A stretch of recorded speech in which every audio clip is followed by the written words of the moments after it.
Tout débute le 16 octobre 1984 à l'Épanche-sur-Vologne. Dans cette vallée des Vosges, la journée a été ensoleillée. Christine Villemain, 24 ans, couturière dans une usine locale, est une jeune mère de famille. À la sortie de son travail, elle récupère Grégory, son fils de 4 ans et demi, chez sa nourrice. De retour chez elle, elle laisse le petit jouer dehors pendant qu'elle repasse dans son salon. Il est un peu plus de 17 heures. Le petit Grégory a envie de profiter du beau temps, de jouer avec ses petites autos devant la maison. Et c'est là que le drame va survenir, puisque dans les instants qui vont suivre, ou dans les minutes qui vont suivre, eh bien, le petit sera kidnappé, rapté par un criminel. Une demi-heure plus tard, un homme à la voix rauque appelle l'oncle du petit Grégory pour revendiquer l'enlèvement. Il prétend avoir jeté l'enfant dans la Vologne. Pompiers et gendarmes engagent des recherches le long de la rivière. La nuit tombe, mais ils n'ont toujours pas trouvé le petit garçon. C'est aux alentours de 21 h que l'alerte est donnée. Et au moment où je faisais le point sur le dispositif mis en place, en pensant au renfort que l'on pouvait appeler, là on a reçu un appel radio nous disant que l'enfant avait été retrouvé dans un village à Dossel. Pendant un instant, j'ai pensé qu'on allait le retrouver, que c'était terminé. Et puis donc, on m'a annoncé quelques instants plus tard qu'on avait retrouvé son corps, qu'il était mort. Le corps de l'enfant est découvert échoué sur un barrage, à 7 km de l'Épange, le village où vit sa famille. La piste criminelle est évidente et immédiate, puisque le corps de l'enfant est attaché, il est ficelé de la tête aux pieds. Son bonnet est descendu sur son visage. Il y a une cordelette qui passe à la fois autour de son cou, mais sans l'étrangler, et qui va vers ses poignets, qui sont attachés devant son corps et qui vont jusqu'à ses chevilles. Mais on voit que ce n'est pas un accident d'emblée. À ce stade de l'enquête, l'urgence pour les gendarmes est d'établir les causes de la mort de la petite victime. Sur place, un médecin est présent pour réaliser les premières constatations. Le corps du petit garçon ne porte aucune trace de lutte, ni de violence. Il paraît presque endormi. Donc manifestement, il a été mis dans l'eau à proximité de l'endroit où on l'a découvert, certainement. Pour les enquêteurs, il s'agit d'un premier indice. Le corps a été jeté à proximité de l'endroit où il a été retrouvé. Mais alors que les gendarmes s'affairent, un journaliste présent va photographier la scène. Le hasard fait qu'un journaliste est là, on ne l'a pas trop vu, un photographe local. Nous, on était pris à la fois par la tension de l'enquête et par l'émotion de moment, de cet instant qui était dramatique. C'est vrai que cette photo d'un pompier, d'un adulte portant le corps de cet enfant attaché et mort a été le détonateur de cette affaire. Le lendemain, la France découvre avec émoi ces clichés pris la veille. Mais surtout, elle voit pour la première fois le visage angélique du jeune enfant de 4 ans, assassiné. C'est le début de l'affaire Grégory. Ce matin-là, les premiers journalistes prennent d'assaut la région. Un correspondant d'RTL enregistre à chaud la réaction du père de Grégory, Jean-Marie Villemain. Jean-Marie Villemain, vous êtes jeune, votre femme aussi. Est-ce que vous pensez pourquoi? Qu'est-ce qui vous en veut à ce point? Je ne sais pas. Je peux pas savoir. Est-ce que vous avez une petite idée? J'en ai une, mais je la garde. Sincèrement, Jean-Marie Villemain, est-ce que vous pensez que le meurtrier, l'assassin de votre fils, vous le connaissez? Moi, je le connais. Je le connais, oui. De qui Jean-Marie Villemain parle-t-il? Quelques heures après cette interview, les parents de Grégory reçoivent une lettre anonyme postée la veille. Un message directement adressé au père de l'enfant qui revendique l'assassinat du petit Grégory. J'espère que tu mourras de chagrin, le chef. Ce n'est pas ton argent qui pourra te redonner ton fils. Et voilà ma vengeance, pauvre con. Donc le chef, l'argent, la vengeance, voilà, tout est là. Et puis on découvre que la famille est la victime d'un corbeau qui téléphone, qui a envoyé des lettres. Pourquoi tant de haine ? Des appels menaçants, des lettres anonymes, comme cette lettre de revendication, les enquêteurs découvrent que la famille Villemain en reçoit depuis 3 ans. On voit bien donc qu'il y a un corbeau qui, pendant 3 ans, a attaqué la famille Villemain, s'en est pris à ses membres. Le corbeau a passé près d'1 millier d'appels aux différents membres de la famille, comme celui-ci, enregistré par Jean-Marie Villemain. Pourtant, il lui ressemble. Si le grand c'est un bâtard, Oui. l'autre aussi extraordinaire. Il y a une chose que Visiblement, le corbeau en sait beaucoup sur cette famille. Et pour preuve, quand les Villemain portent plainte 1 an et demi avant le meurtre, les appels cessent quasiment. L'homme à la voix rauque change alors de tactique.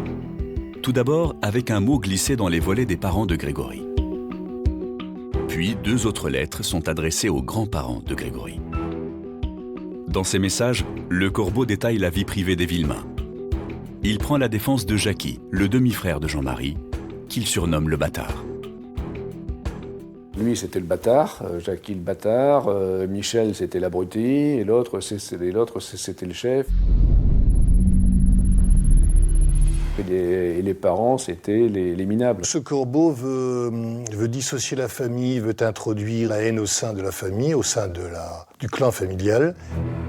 Dans ses lettres, le corbeau cible un membre de la famille en particulier, Jean-Marie Villemain, qu'il surnomme le chef. Il se plaint de l'attention qui lui est portée. Il ordonne même aux autres membres de la famille d'arrêter de le fréquenter, ou il mettra ses menaces à exécution.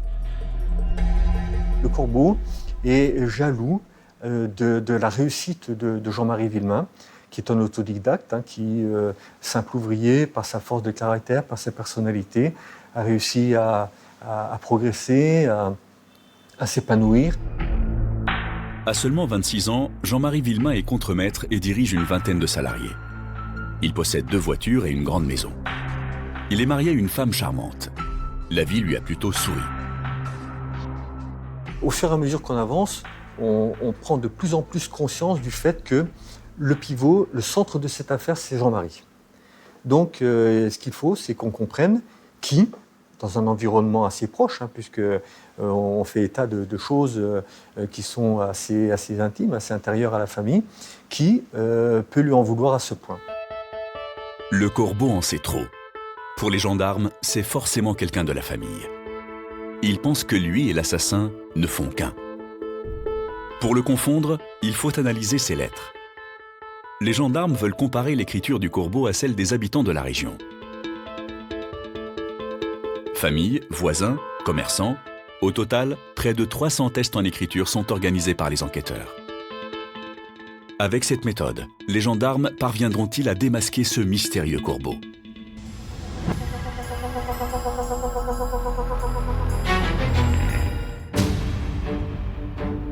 Dix jours après le drame, les gendarmes sont toujours sur les traces du mystérieux corbeau. Ils misent tous leurs espoirs sur les tests en écriture. Ils les confient à une experte graphologue pour qu'elle les compare avec les lettres du corbeau.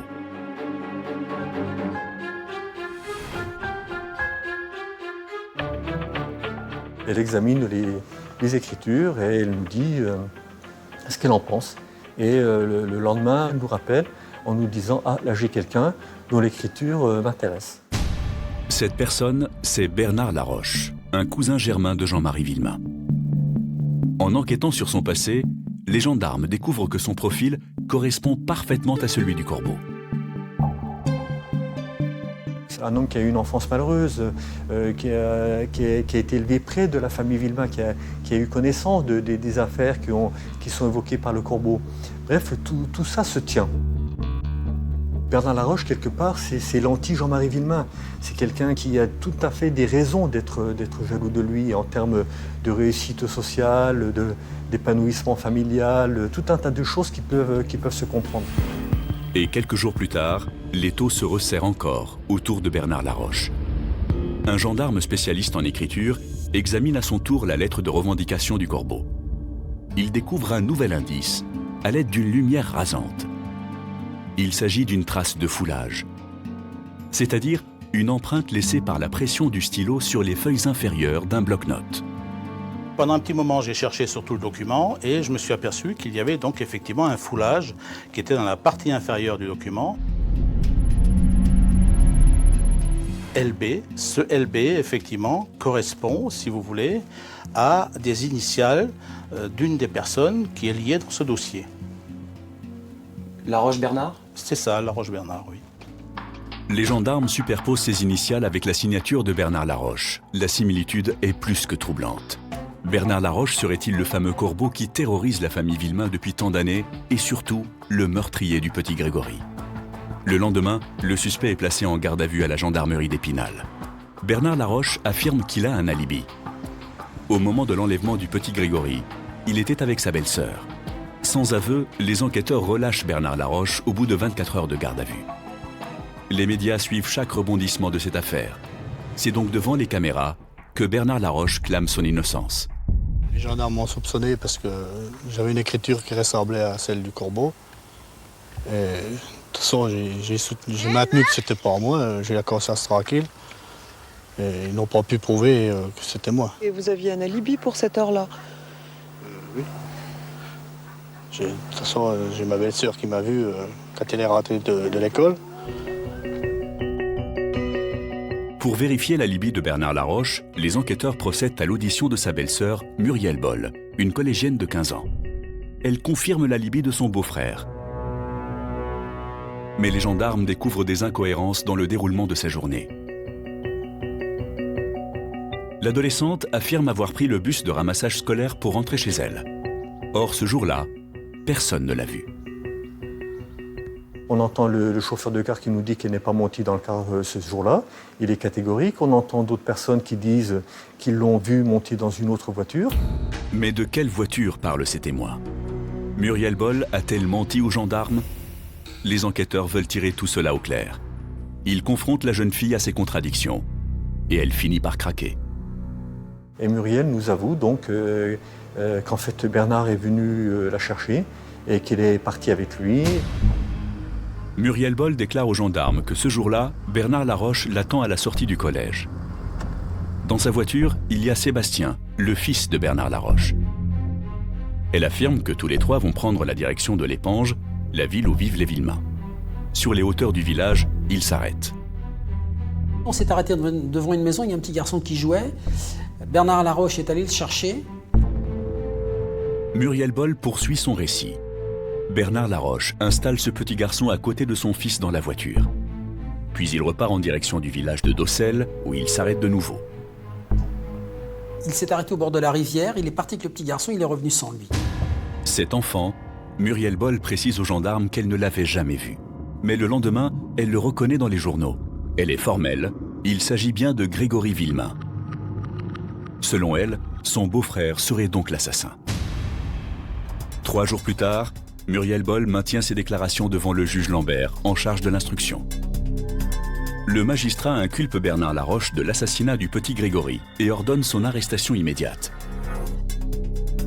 Les journalistes sont sur le coup. Ils poursuivent les gendarmes et filment l'interpellation de Bernard Laroche sur son lieu de travail. L'accusé est ensuite incarcéré à la prison de Nancy, mais nie toujours être l'auteur des faits. Le juge Lambert, qui commence sa carrière, se retrouve pour la première fois devant les caméras. Qu'est-ce qui vous a permis de l'inculper? Un témoignage capital et en partie un rapport d'expertise. Des résultats partiels. Ce témoignage, c'est celui de Muriel? Exact. Qu'est-ce qu'elle vous a dit exactement? Ah, ça, je n'ai pas le droit de vous le dire. C'est le secret d'instruction. Mais Muriel a accompagné Bernard Laroche sur les lieux du crime. Elle était dans la voiture. Elle était dans la voiture, oui. Cet enthousiasme à répondre aux questions des journalistes aura de terribles conséquences. C'est une erreur énorme, comme tout un tas d'erreurs qui ont été commises dans cette enquête. C'est livrer en pâture le nom d'une gamine de 14 ans qui va rentrer dans sa famille. Donc évidemment, quand la famille de Muriel apprend cela, on comprend que le lendemain matin, elle est changée d'avis. On a dû lui faire la morale, au minimum lui faire la morale. Muriel, à ce moment-là, d'après ce qu'on sait dans le dossier, va subir des remontrances, et je prends un mot très très faible, des remontrances de sa famille. Certains ont même dit, on a entendu des cris, elle se faisait taper dessus, etc., etc. 24 heures après l'arrestation de Bernard Laroche, encadré par sa famille, Muriel Boll demande à revoir le juge Lambert et revient sur ses déclarations. À la sortie de l'audition, la jeune fille est poussée devant les caméras. Bernard est innocent. Mon beau-frère, il est innocent. J'ai jamais été avec mon beau-frère. J'ai jamais été sur l'éponge, tout ça. Où le gosse a été noyé, j'ai jamais été là. Je connais pas l'éponge ni d'eau sel. De son côté, le juge Lambert se doute que la jeune fille a subi des pressions de la part de sa famille. Personnellement, j'attendais ces rétractations. Elles ne me surprennent donc pas du tout et elles ne m'émeuvent pas davantage. Mais ça fragilise quand même considérablement le dossier. Non, parce qu'il y a d'autres éléments à côté qui permettent de tenir peu de cas de ces rétractations. Malgré les rétractations de Muriel Boll, le juge reste confiant. Il s'appuie sur les expertises graphologiques. Et pourtant, quelques semaines plus tard, l'enquête bascule.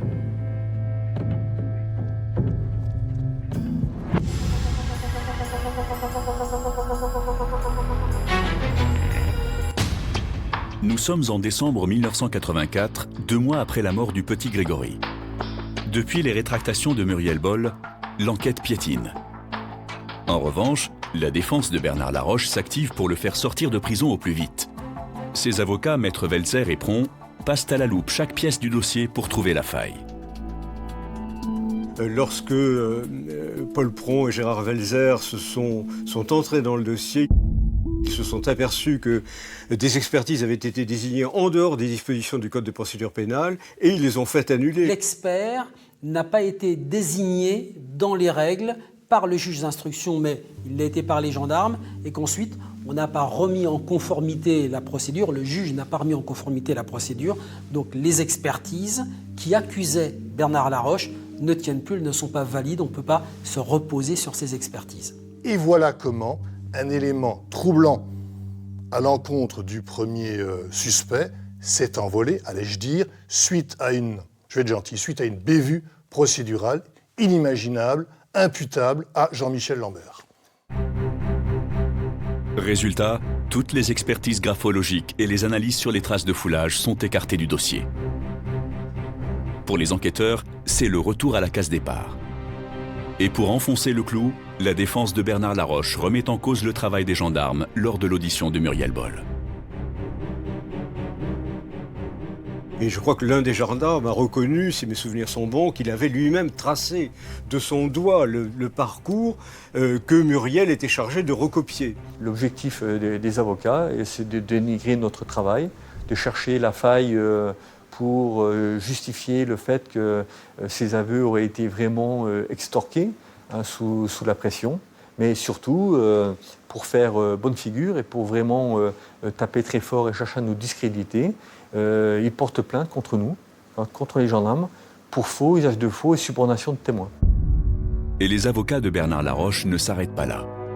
Ils vont ressortir du dossier un témoignage troublant, passé inaperçu jusqu'ici, un témoignage qui désigne un nouveau suspect. Des collègues de travail de Christine Villemain ont croisé Christine Villemain le 16 octobre devant la poste de l'Épange à l'heure approximative où le Corbeau a posté la lettre de revendication du crime. Le juge Lambert commence à douter sérieusement. Et s'il s'était trompé de suspect? Il entend Christine Villemain.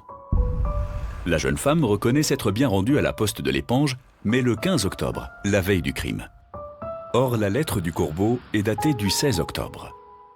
Les témoins qui prétendent l'avoir vue à la poste le jour du crime se sont-ils trompés de date? Qui croire? Le juge n'est pas convaincu par les déclarations de Christine Villemain. On dirait que tout ce que j'ai raconté au début, il prend ça à la rigolade, il dit que c'est pas vrai. Que par rapport aux 4 témoignages qu'il y a eu, il dit que moi maintenant je mens.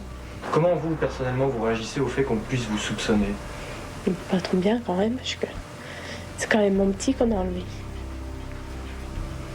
Oui, finalement, c'est quand même vous la victime dans cette affaire. Et vous avez l'impression qu'on essaie un peu de semer le trouble dans l'enquête? Oui, parce que le petit n'est plus là, j'ai plus rien. Je sais pas ce que ça m'aurait rapporté d'avoir fait ça. À ce stade de l'instruction, le juge Lambert n'a plus un, mais 2 suspects. Bernard Laroche, qui est en prison, mais aussi Christine Villemain, la propre mère du petit Grégory. Le juge nomme alors de nouveaux experts afin qu'ils réexaminent au plus vite les tests d'écriture et les lettres du corbeau. Le juge avait les avocats qui lui demandaient si on pouvait relâcher Bernard Laroche, puisqu'il était en prison. Et le juge voulait répondre aux avocats et éventuellement le libérer, si ce n'était pas lui. C'est ce qui s'est passé. Contre toute attente, les conclusions de l'experte disculpent Bernard Laroche. Désormais, plus aucune charge ne pèse contre lui. Il est remis en liberté le 4 février 1985, 5 mois après la mort du petit Grégory. Les avocats de Bernard Laroche lancent une grande opération de communication dans les médias pour réhabiliter l'image de leur client auprès de l'opinion publique. Celui qui était décrit comme le monstre de la Vologne est désormais présenté comme un bon père de famille, accusé à tort. Il y a eu sans doute de la part de mes confrères la volonté de restituer une image de Bernard Laroche qui soit plus conforme à la réalité, c'est-à-dire d'un père de famille finalement très humain et tout à fait cordial dans ses relations avec les autres, qui était à l'antipode de ce qui était présenté par au moins une partie de la presse. Ça, je peux le dire à n'importe qui. Je suis innocent et j'espère que le vrai coupable sera trouvé un jour.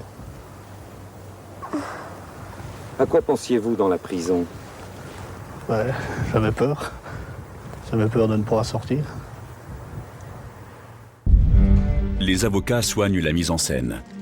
Son retour au travail se fait également devant les caméras de télévision. Bernard Laroche est présenté comme un ouvrier modèle. À ce stade de l'affaire, l'enquête est remise en cause.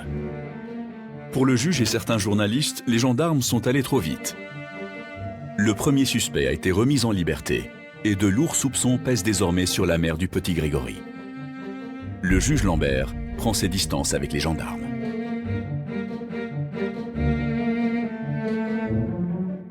Le juge, à un moment donné de l'enquête, va se protéger en montrant du doigt les gendarmes et en les désignant comme les auteurs de toutes les malfaçons de ce dossier. Le retournement du juge était tellement flagrant que nous ne pouvions plus travailler avec lui. On était dans une situation qui devenait impossible puisque on est encore officiellement saisi d'une enquête, mais on avait interdiction d'enquêter. On recueillait des témoignages encore de gens qui venaient nous voir, mais le juge ne voulait pas qu'on les prenne. Sans nouvelles du juge Lambert, les gendarmes sentent que l'affaire est en train de basculer. Il faut dans cette affaire qu'il y ait un fusible, et le fusible, ça va être la gendarmerie.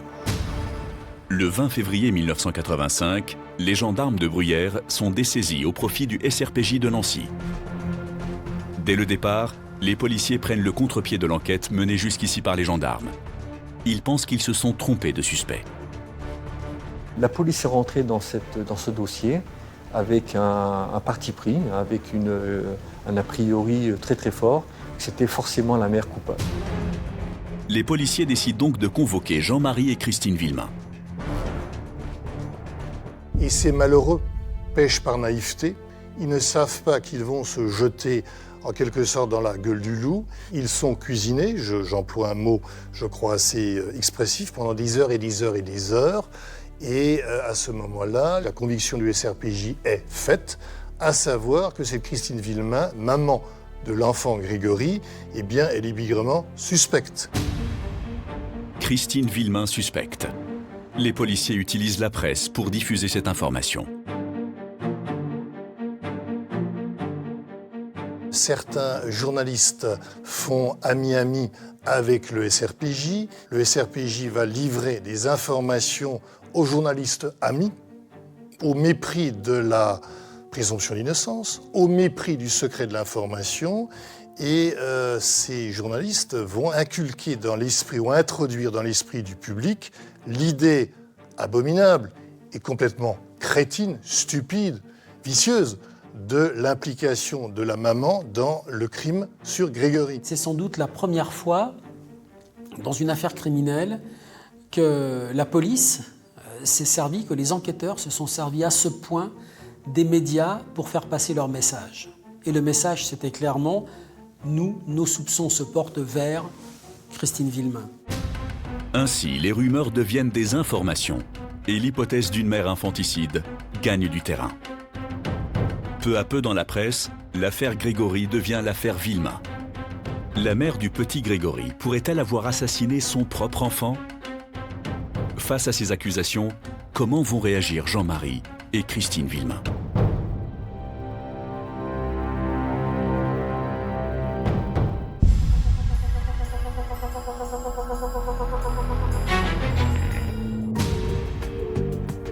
Cinq mois après la mort du petit Grégory, la roue médiatique a tourné. C'est désormais Christine Villemain qui est au centre de toutes les attentions. On ne parle plus que de la thèse de Christine Villemain coupable, tout est là-dessus. Et on a l'impression que ce sont les médias qui conduisent l'enquête. Cette histoire-là, elle plaît bien plus que la thèse Laroche. Ben oui, si c'est la mère, pourquoi est-ce qu'une mère fait ça? Comment une mère a-t-elle pu faire un truc pareil? Évidemment que ça plaît dans les rédactions. L'hystérie médiatique se renforce encore lorsque les journalistes apprennent que la jeune femme est enceinte d'un nouvel enfant. Ils pensent que cet enfant, conçu 2 mois après la mort du petit Grégory, pourrait être un moyen de susciter l'indulgence de l'opinion publique. Les rumeurs sont toujours après moi et puis que sans j'ai rien à me reprocher. Vous avez le sentiment d'avoir été sali? Oui, puis pas qu'un peu. Oui. Jusqu'à aller dire qu'on a refait un enfant pour se protéger. Mais à loin de là, on demande même à être entendu sans avocat. On n'a rien à cacher. Guerre des polices, guerre des médias. Les Villemain se retrouvent seuls dans cette tourmente. Ils ont de rares entrevues avec certains reporters qui suivent l'affaire. Ils vont malheureusement donner crédit, faire confiance à certains personnages issus des médias qui vont jouer un rôle déplacé et déplaisant. Un journaliste va alors attiser la rancœur et la haine du couple Villemain à l'égard de la famille Laroche. Il va avoir accès notamment au procès-verbal d'audition de Muriel Boll. Il va le lire sur un dictaphone. Et il va les faire écouter aux parents de Grégory, à Jean-Marie Villemain et à Christine Villemain, le contenu de son dictaphone. Sur une cassette, le journaliste a enregistré mot pour mot les premières déclarations accablantes de Muriel Boll, la belle-sœur de Bernard Laroche. Pendant 3 longues heures, les époux vont écouter les confessions de la jeune fille. Donc, Muriel Boll, qui accuse Bernard Laroche et qui raconte cet épisode. Il est venu me chercher au collège, on a pris un petit garçon dans la voiture, il est allé au bord de la rivière, il est revenu sans le petit garçon. Donc, imaginez la réaction des parents Villemain. À la fin de l'enregistrement, Jean-Marie et Christine Villemain sont bouleversés. Pour eux, il n'y a plus de doute possible. Bernard Laroche est l'assassin de Grégory, même si la justice l'a remis en liberté. Jean-Marie Villemain n'a plus qu'une seule obsession en tête, venger la mort de son fils. Il en parle à tous ceux qu'il croise. Les gendarmes sont alertés par Jean-Marie Villemain lui-même, qui leur fait part de ses projets. Jean-Marie Villemain nous avait avoué, il m'a avoué qu'une fois, il avait eu dans l'idée d'aller tuer Bernard Laroche. De leur côté, les Laroche prennent cette menace très au sérieux. Marie-Ange, la femme de Bernard, se souvient très bien de cette période. Il y a une personne qui m'avait téléphoné à plusieurs reprises pour me dire qu'ils avaient vu Villemain au château d'eau. Qu'il y avait quelque chose sur le siège arrière et une couverture par-dessus, et il pensait que c'était quand même un fusil. J'ai appelé mon avocat, j'ai appelé Maître Belzer, je lui ai expliqué ce qui se passait.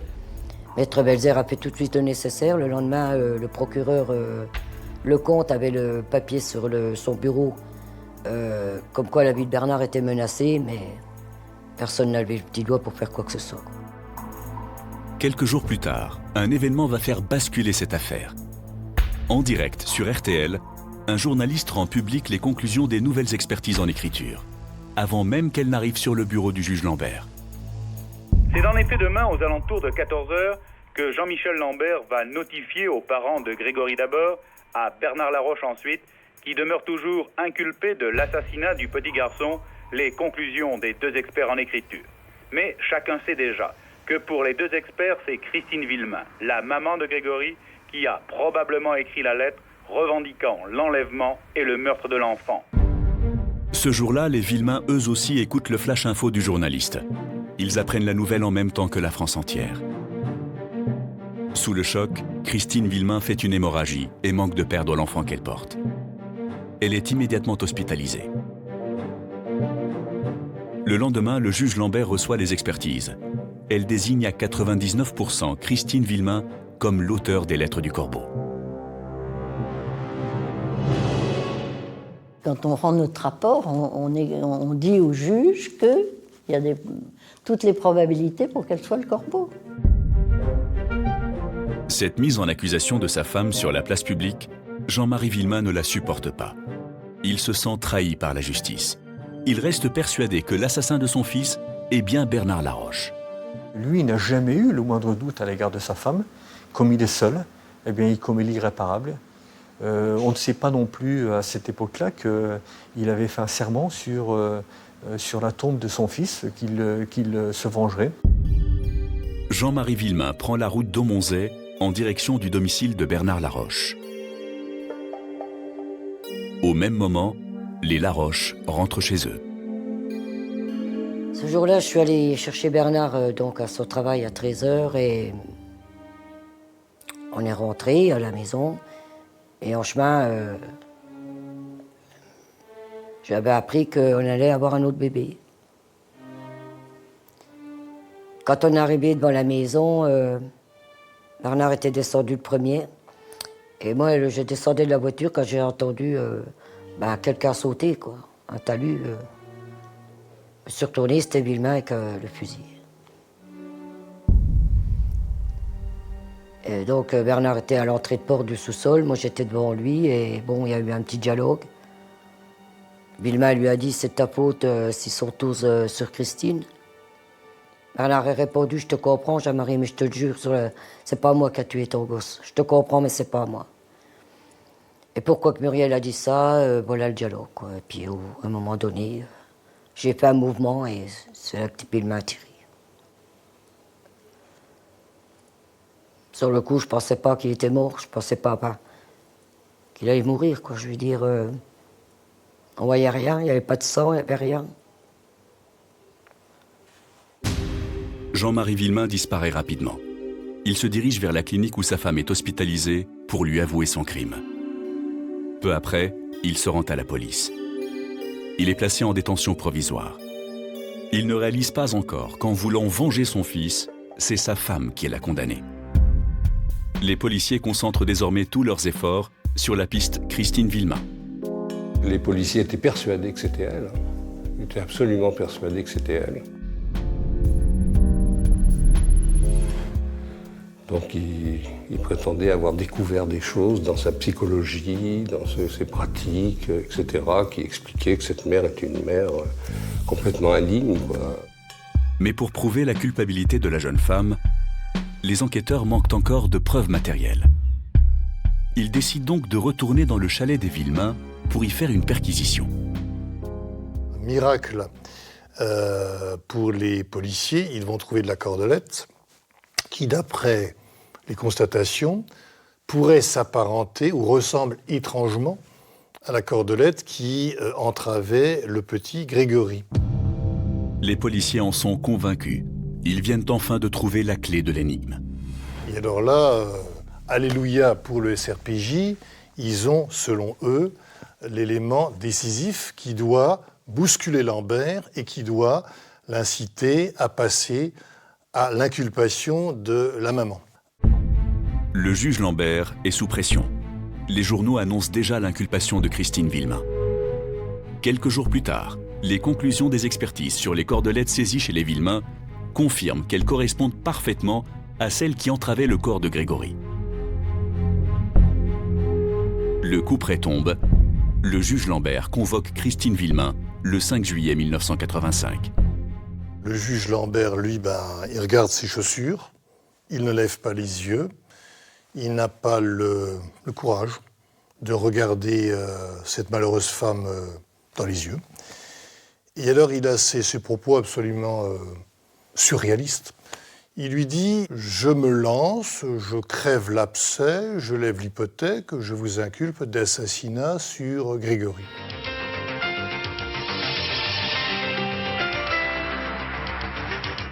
Christine Villemain, la mère de Grégory, inculpée d'assassinat.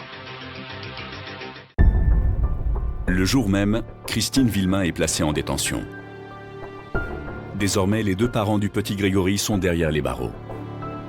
Incroyable destin de ce couple, qui, 10 mois après la mort de leur fils, se retrouve accusé d'assassinat. Christine Villemain entame une grève de la faim, alors qu'elle est enceinte de 6 mois. Peu après, Jean-Marie la suit dans sa démarche. Malgré l'éloignement, le couple est plus uni que jamais.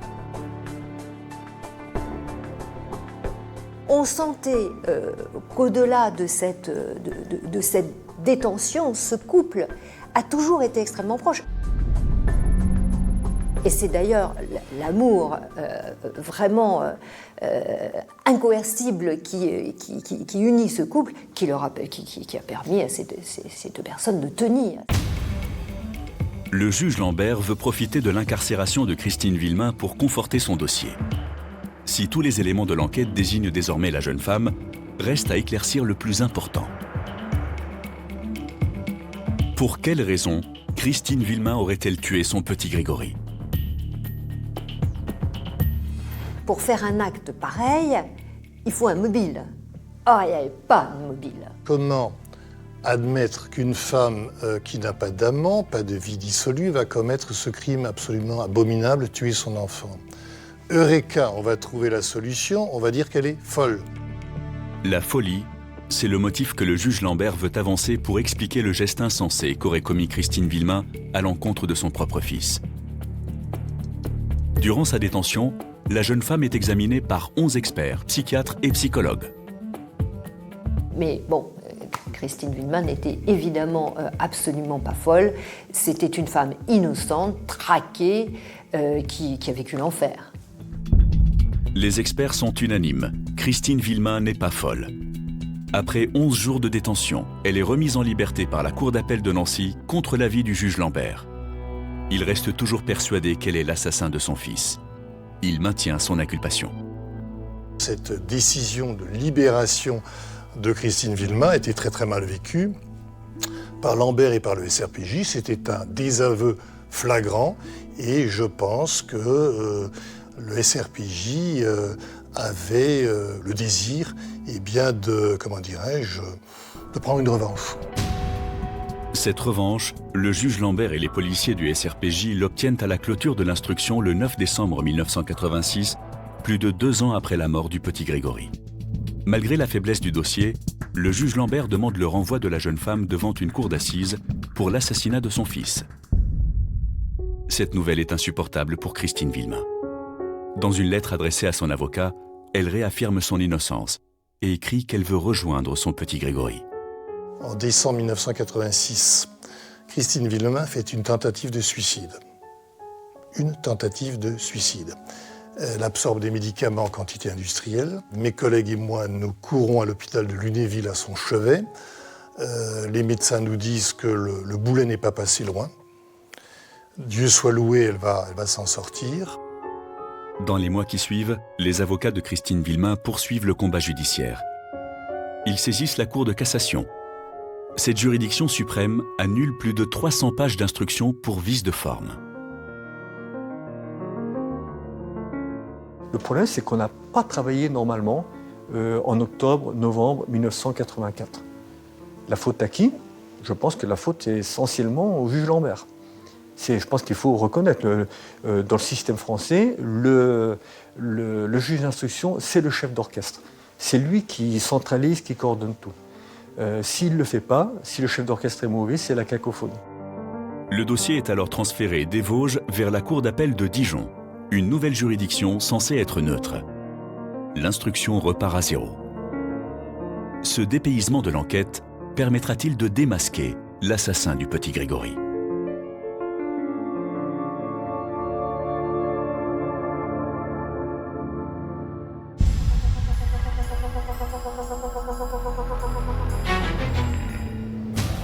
À Dijon, l'affaire Grégory est confiée en juin 1987 à un haut magistrat expérimenté, le juge Maurice Simon.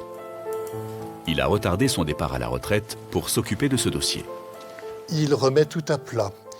Il nous dit en substance, moi je n'ai aucune idée préconçue, je n'ai pas de coupable de prédilection, on va tout recommencer à zéro. Je vais dans un premier temps voir si les éléments rassemblés contre Christine Villemain, est-ce que ça tient la route ou est-ce que c'est de la folie furieuse ? Pour comprendre ce qu'il s'est passé le jour de l'assassinat du petit Grégory, le juge Simon organise des reconstitutions dans la vallée de la Vologne. 3 ans après le meurtre de l'enfant, il reprend chaque élément de la journée du crime. Premier point à éclaircir, Christine Villemain avait-elle le temps de commettre le crime ? Les investigations ont démontré, dans le laps de temps donné, l'impossibilité matérielle pour la maman de Grégory de réaliser l'action criminelle. Christine Villemain n'a pas eu le temps de rentrer chez elle, pour ensuite repartir à 5 km de là, jeter son enfant dans la Vologne, et enfin retourner à son domicile pour revendiquer le crime par téléphone. En effet, des témoins affirment l'avoir vue à ce moment précis. Au moment de l'appel du corbeau, elle ne peut pas être chez elle. Elle était dans sa voiture, elle remontait à la maison, chez elle, et à ce moment-là, elle était bloquée sur la route par un car de ramassage scolaire. Donc on savait où elle était à l'heure de revendication du crime. La conviction du juge Simon est faite. Christine Villemain n'a pas pu commettre le crime. Elle ne l'a pas revendiqué non plus. Ce n'est donc pas elle le corbeau. Le juge reprend une nouvelle fois les pièces du dossier, une par une. À l'issue de cette période, il constate effectivement que les charges contre Christine Villemain, ça ne vaut rien. Et à ce moment-là, eh bien, ayant refermé cette porte, il va se consacrer aux autres pistes. Et c'est ainsi qu'il va naturellement et nécessairement revenir à la piste de l'inculpé numéro 1 qui s'appelle Bernard Laroche. C'est donc vers Bernard Laroche que se dirigent à nouveau les investigations. Mais ce dernier n'est plus là pour répondre aux questions du juge Simon.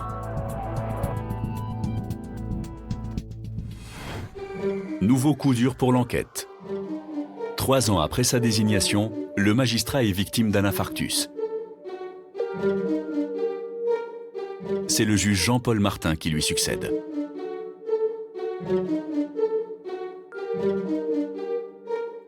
Et 6 ans après la mort tragique du petit Grégory, il recueille un nouveau témoignage très troublant. Une personne affirme qu'elle aurait croisé le jour du crime, aux alentours de 17 h, la voiture de Bernard Laroche à proximité du domicile des Villemain. Ce serait donc la démonstration de la présence de Bernard Laroche sur les lieux de l'enlèvement à l'heure de l'enlèvement.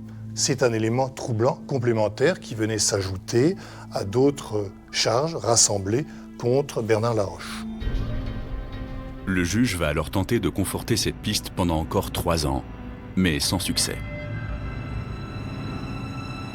Sans preuve supplémentaire contre Bernard Laroche, l'enquête n'ira pas plus loin.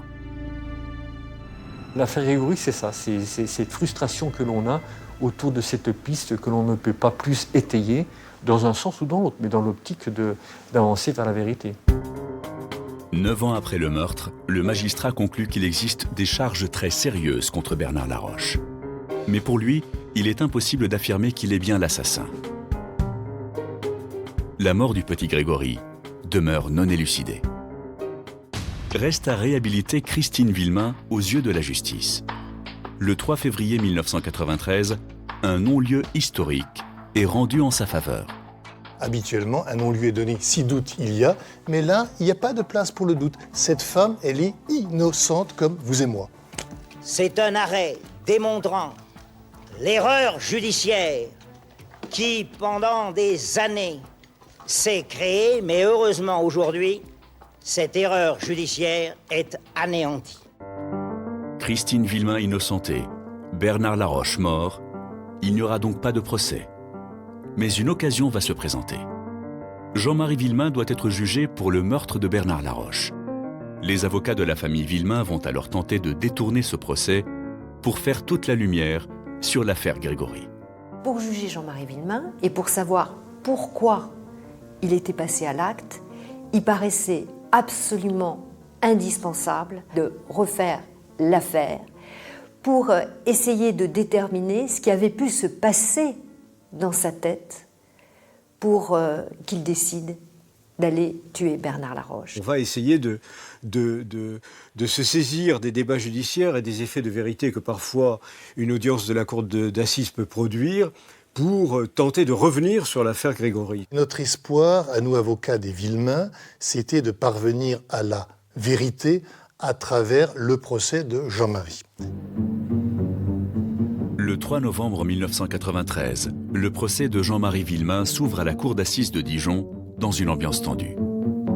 Pendant 6 semaines, tous les protagonistes vont réexaminer point par point toute cette affaire.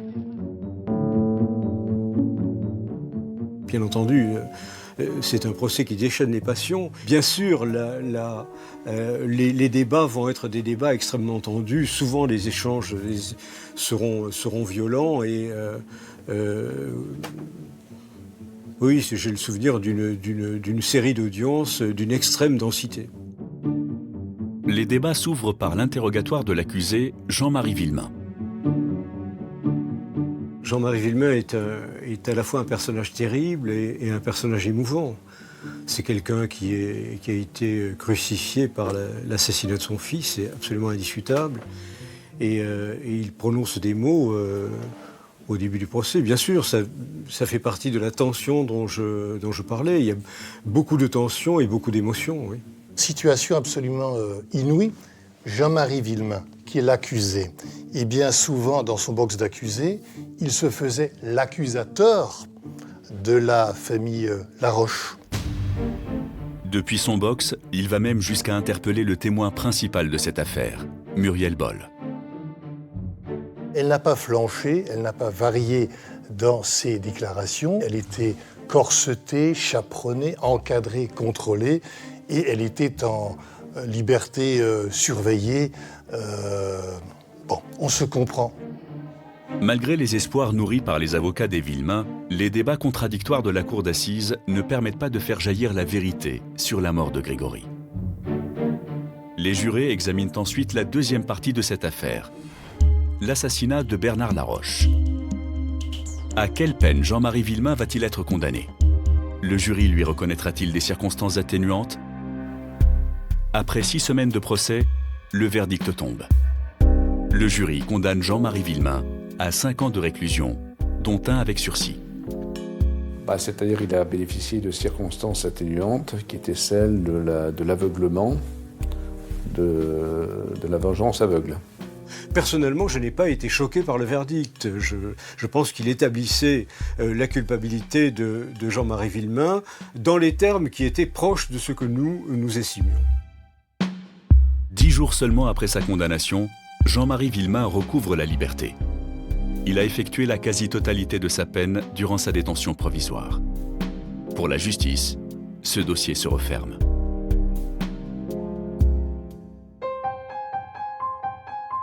Le couple Villemain aura 3 enfants. La famille se reconstruit en région parisienne, loin des Vosges et surtout loin des médias. Ils ont reconstruit une famille, c'est vrai. Mais Grégory n'ont jamais oublié. Jamais. Le combat de leur vie, c'est l'élucidation complète de ce crime. Qui a fait quoi, quand, comment, pourquoi. En 2008, les Villemain demandent que l'affaire soit réouverte. Ils espèrent que les progrès de la science vont faire émerger de nouveaux éléments. On se dirige sans doute vers une nouvelle relance dans l'affaire Grégory. 24 ans après les faits, le procureur de Dijon demande la réouverture de l'instruction à la demande des parents. Les nouvelles techniques pourraient permettre de retrouver des traces ADN. Tous les scellés sont à nouveau analysés. Les lettres du corbeau, les enregistrements, les cordelettes, les vêtements de Grégory. Mais jusqu'ici, ces nouvelles expertises n'ont rien donné. 30 ans après les faits, il n'y a toujours pas de coupable. Je pense que l'affaire Grégory n'est pas terminée, qu'il peut y avoir encore des témoignages, que des gens peuvent encore parler. Je pense qu'on pourrait davantage approcher la vérité si ces personnes-là prenaient leurs responsabilités et enfin disaient ce qu'elles savent réellement. Aujourd'hui, seule la science ou les aveux d'un des témoins de cette affaire pourraient permettre de faire éclore la vérité sur la mort du petit Grégory.